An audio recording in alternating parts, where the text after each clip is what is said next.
Well, I was working at the Equal Employment Opportunity Commission.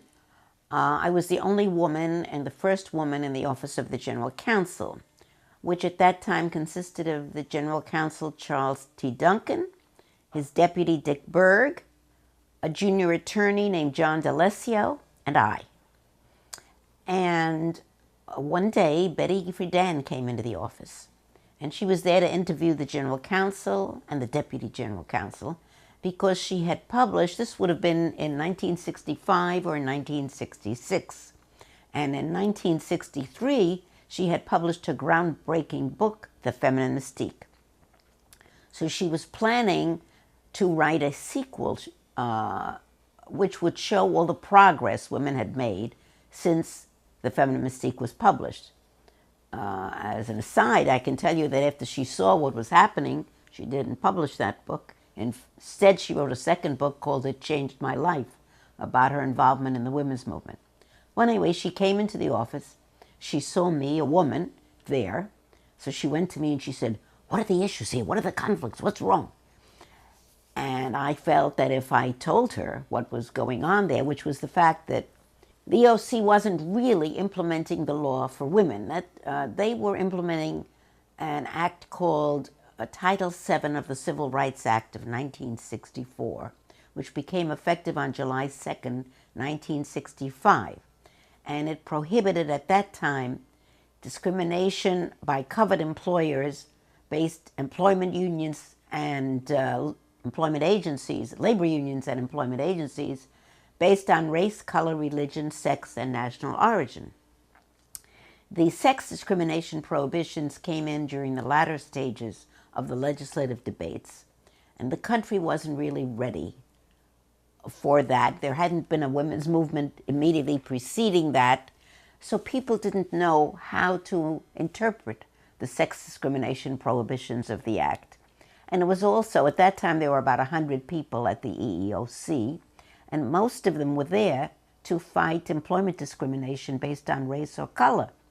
So they didn't like the fact that the commission's resources and money and time and staff was going to be diverted to issues of sex discrimination, which, moreover, they didn't know how to interpret. So for the first year, a year and a half, commission really wasn't implementing the sex discrimination prohibitions of the act, and I was very frustrated with that. But I didn't feel, as an employee of the EEOC, that I could speak out about it publicly to Betty Friedan. So I told her, "No problems here, everything's fine." But 2 weeks later, she came back again and asked me the same question again. And at that time, I'd had it up to here with the EEOC's not doing anything for women. So I asked her to come into my office. I shut the door. I had tears in my eyes, and I told her what was happening at the commission. And I said to her, what this country needs is an organization to fight for women, like the NAACP fights for Negroes. In those days, the term was Negroes or colored people. Today, I would have said African Americans.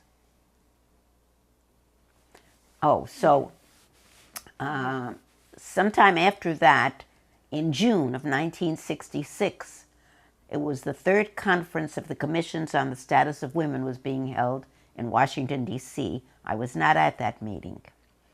And at that meeting, the women who were there got very upset when they were told that they didn't have the authority to pass resolutions. So initially, first they met in Betty Friedan's hotel room one night, and then the next day at lunch, 28 of the women present signed up to found NOW, the National Organization for Women, and each one contributed $5, and that was the beginning of the founding of NOW. On Halloween weekend in October 1966, at a second meeting at which I was present, another group of people joined, and at the end of that meeting, there were 51 founders of NOW. And of those 51 founders, you did a little bit of research. Can you tell me briefly what you did for research to locate the founders, and how many you know are remaining and how many you're unaware of? Well, I was becoming conscious of the fact that the founders were dying off. So this past December 2009 and January 2010, last month, I decided to do a research study to find out just how many founders there were, just who they were, where they were, and how many survived. The totality of that information was nowhere available.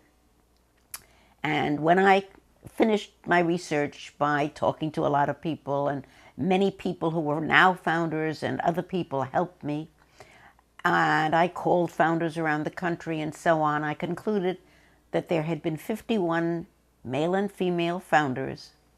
I was able to get information on 42 of the 51, and of the 42, 10 of us are alive today.